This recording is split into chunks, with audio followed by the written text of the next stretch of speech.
Imagine waking up tomorrow morning and not feeling like every single conversation with your wife is deciding the future of your marriage. Imagine knowing exactly what to focus on instead of constantly wondering whether you should text her, leave her alone, apologize again, or somehow try to convince her to stay. That's exactly what I'm going to help you do in today's video, because the moment your wife says she wants a divorce, your job changes completely. And understanding that shift could make all the difference in what happens next. When there becomes the chance that divorce may actually be a real possibility for you, it can feel like it just consumes your entire world and takes over. It becomes very easy for every single other thing in your life to basically be non-existent. You essentially stop living your life and just live completely inside the divorce or possibility of divorce.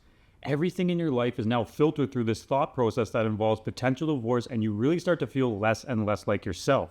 If you're in this position where your wife is seriously considering divorce, then obviously things have not been going great in a relationship long before this. So now that this level of potential divorce has been added into the mix, your emotional state becomes very volatile, and most of your time becomes consumed by either guilt or trying to figure out what the hell you can do to fix it.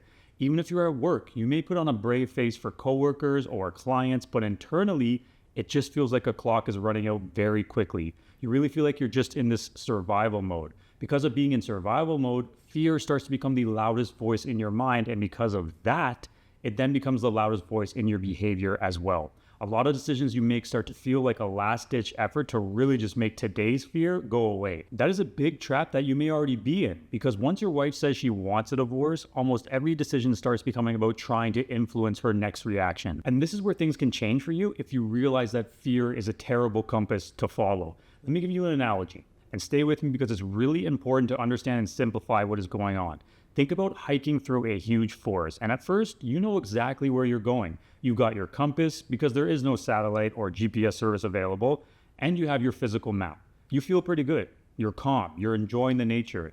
Then suddenly, you kind of realize that you're lost, like you're doing a bunch of turns and you're trying to get your bearings, but all the trees are starting to look pretty similar, and panic starts to set in a bit. That sinking feeling and the hair on your neck kind of goes up. You hear a noise over that way, and you kind of head in that direction. A few minutes later, you think you hear water behind you, so you start heading down that way. You think you see what might be a trail, so you run back towards that. Before long, you are exhausted. Not because you stopped moving. You've been moving the entire time, but it's been in a panic. You're exhausted because you stopped moving with direction and fear has taken over. And this is the interesting part. The forest didn't become more dangerous because you got scared. It just felt more dangerous and put you in a panic because fear stopped you from trusting the compass that would actually lead you out.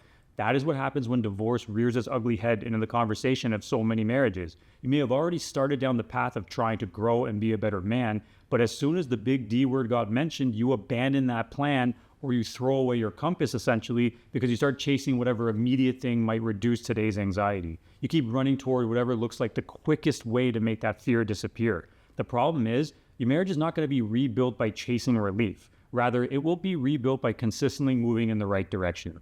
Even when you can't immediately see that outcome, and this is a difficult pill to swallow for most people because chasing certainty feels very attractive and at the forefront when you are hurting, but you want someone to tell you, like, do these 3 things, or send this 4 text message sequence, and she's going to change your mind. I really wish relationships worked that way. For you to be able to breathe again, you have to stop carrying the impossible burden of trying to manufacture one breakthrough conversation that's going to turn everything around. I want to give you the tale of 2 husbands. They are very different guys. Husband A wakes up and the first thing he thinks, in an understandably panicked way, is that how do I stop my wife from divorcing me? Husband B, however, wakes up and thinks, who is my wife going to experience today? It cannot be overstated how important the difference between those 2 questions are and how they will lead to completely different results and lives. Husband A will spend his day in a panic chasing outcomes. He's constantly going to be wondering whether she's happier, whether she's more hopeful, whether today's conversation went well enough, and whether she's changing her mind. Notice that husband A is always putting his attention onto her. Husband B, well, he's living a totally different experience. He is paying attention to something else entirely. He's asking himself, if my wife experienced me today exactly the way she did yesterday, would that actually move this marriage forward in a positive way? It's a much harder question to ask yourself, but also a much more productive one when it comes to saving your marriage. And that is because your wife already knows what it's like to be married to the old version of you. She has lived through that experience for years, and I can tell you there is something or multiple things about that experience that has massively contributed to the disconnection in your relationship for it to get to this point. You have to build the skills so that she starts experiencing someone she hasn't experienced before. That's where hope begins to grow, because we naturally pay attention when reality starts to contradict our expectations. And her expectations based on evidence of the same experience over and over again previously with you is what you have to break down over time. You are not going to be able to change the course of how your wife feels because you manufactured one really good moment. It's not going to be built through just one conversation or apology or romantic gesture. Those solo acts are not going to make her stop and think she has to change her mind. I understand why so much of the common friends and family advice is built around simple solutions like that, and that we as men want to believe that that's all we have to do. Movies have trained us to believe that relationships are rebuilt through these dramatic moments. Even worse, movies have trained most of society that it works this way. So as I mentioned, the advice we often get from people who love us and genuinely want to help is completely inadequate at best, and most often absolutely completely wrong. Think about how your best friend became one of the people you trust most in the world. You probably wouldn't tell one amazing story of something that happened. You would actually probably tell a lot of amazing stories. The years of consistency between you two and how they always showed up and kept their word, how they responded when things didn't go well, and how they were there for you during the difficult seasons of life. All that trust and mutual admiration was not created in a singular moment. It was an accumulation. That's exactly why I believe firmly in the premise that rebuilding a marriage isn't about creating impressive moments. You have to create a different everyday experience for your wife. And I don't mean create a different each day experience. I mean a different everyday you that has been showing up every day for years. If you commit to growing as a man and a leader, and you start showing up in these ordinary everyday events as that new man, if you truly show up like that consistently, eventually your wife can't help but notice that life feels different with you. That's a much stronger foundation than trying to create one unforgettable weekend or an incredible week-long luxury vacation to Mexico, which I found out does not work when my engagement was called off right after I tried to do that to mend my relationship. And this next part is really what you've been waiting to hear. How do you know it's working? How do you get that reassurance that you're making headway?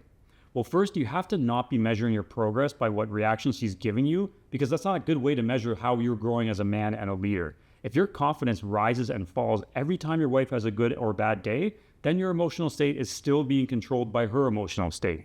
This will start to put enormous pressure on every interaction because you're constantly looking for proof that your efforts are working. You're basically setting yourself up to derail yourself from your own growth. Instead, I'd encourage you to begin measuring your growth based on if you are more emotionally mature than you were yesterday. Remember I told you that your wife knows what it's like to be married to that version of you that existed before?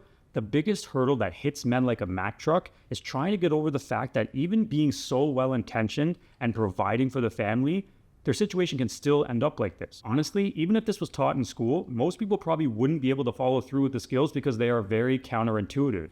That is why it's so helpful to have a guide that has done it before and helped other men turn that corner and walk that journey of transformation into being a better man. The guys who will never change and will never experience that high level of an amazing, happy marriage are the ones who always push back and start to blame her as well. Or they say it's not fair. Or they say, why should I have to change? Anybody in that victim state who will blame circumstances or her for what is happening will always get the same output as their input. It's the men who I love working with that were just like me when I struggled for so long with heartbreak. They realized whatever they're doing right now is not working. But even more importantly, they bought into the fact that there is a real path to turn things around and build up that confidence again. Look at the Thomas Merton quote. He said, the more you try to avoid suffering, the more you suffer. The one who does the most to avoid suffering is, in the end, the one who suffers the most. I know it's painful and scary when your world gets turned upside down, but instead of avoiding suffering, it's okay to get help. But only you can make that decision for yourself to commit to growing and learn all the skills to become a guy who doesn't become emotionally reactive every time things get difficult. A guy who's going to genuinely learn to understand where feminine emotions are coming from and listens to his wife because he wants to make her feel heard, not because he wants to collect information to defend himself. When you commit to taking that path to reset and really transform your approach that clearly has not been working if you are watching this video, that is a step that most people simply won't do. But I promise you the ones who do change what happens from this day forward in their life. So if divorce has come up in your conversations and you feel really lost, go and watch my free Relationship Rebuild Masterclass. It's going to show you the step-by-step path that actually works to transform the way you are feeling, showing up, and how your wife experiences you. This is what allows her to start feeling connected to you again because you are doing things you had no clue were necessary to make her feel the attraction for you. Do not just sit around and think maybe things are going to get better. I know it feels really hopeless and painful because it feels like everything kind of came at you out of nowhere, but I'm telling you there is a path out. And the first step is to go watch that free masterclass.